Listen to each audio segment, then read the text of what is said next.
नमो मन्त्रिणेवार्यजाय कक्षाणां पदये नमो नमो भुवन्तये वारिवस्कृतायौषधीनां पदये नमो नम उच्चैघोषाय क्रन्दयते पद्मीनां पदये नमो नमः कृष्णवेदाय धावते सत्त्वनां पदये नमः।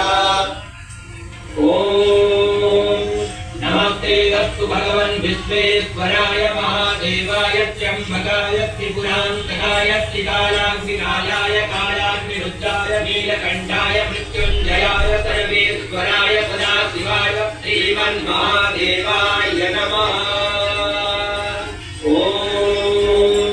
नमस्ते अस्तु भगवन् विश्वेश्वराय महादेवाय त्र्यम्बकाय त्रिपुरान्तकाय त्रिकालाग्निकालाय कालाग्निरुद्राय नीलकण्ठाय मृत्युञ्जयाय सर्वेश्वराय सदाशिवाय श्रीमन्महादेवाय नमः।